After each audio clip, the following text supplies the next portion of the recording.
No two ways about it. This particular friend of Prince Harry and Meghan Markle is indeed very wealthy, very famous, and more importantly, set to return here to London on a very much reduced salary.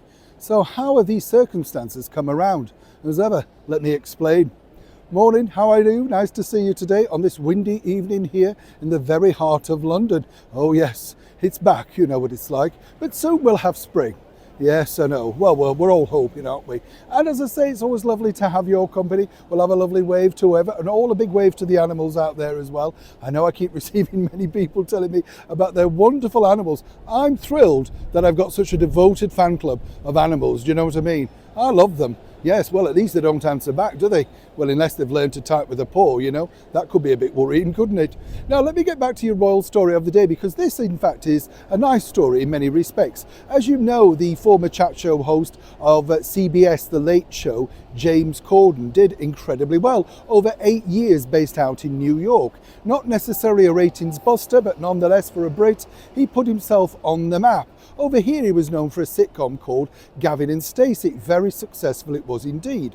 But of course, when he decided to wind down his career over at CBS, it was a bit of a risk. You know, he said he wanted to return back here to the United Kingdom for his children. He missed his home and his family. That's a natural surmise, isn't it? One would expect.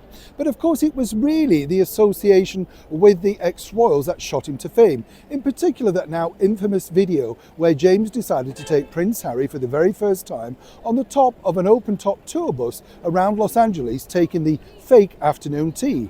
The millions that drew on digital media was really incredible, not just for James, but of course for the channel too. And of course we do know that he popped up at the royal wedding, so friendly was he with Prince Harry. But what's interesting now is that James has decided to return back here to the United Kingdom, picking up, some say, a very reduced salary. Some might suggest even under 1k a week. That's a lot in the world of theatre. A lot of reduction, let me tell you. That's because James, all the way from Hollyoaks, a soap opera over here in the United Kingdom, has now landed the opportunity to appear at the prestigious former home of Kevin Spacey, no less, the Old Vic in London's Waterloo. Anybody has trod those boards, from the greats like John Gielgud to Sir Laurence Olivier, including myself, I'd like to point out as well. But that's by the by. That's another story, that's another day. What's interesting about this particular story is I believe James is literally sat on a hit. It's called The Constituent, and it's all about a politician battling it out to keep his seat, literally, amongst all the debris that is happening in the world of politics. Now, this will sit very well with tourists coming into London, and of course people living over here in the United Kingdom who are looking forward yet again to another general election.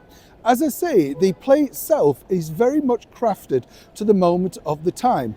And according to James, the reason why he signed on was simply this. He wanted to appear at the Old Vic. It was something of a prestigious thing. And of course, he's already appeared very successfully on Broadway. More importantly, the Old Vic box office are hoping that, in fact, on the previews, a certain individual called Prince Harry may just attend, just of course in time to boost the box office. After all, James did a lot for him with the open-top bus, did he not? It is a developing story, and as I say, it's something that I might recommend if you are coming to London lucky enough for the summer. Neil Sean, St Pancras, London.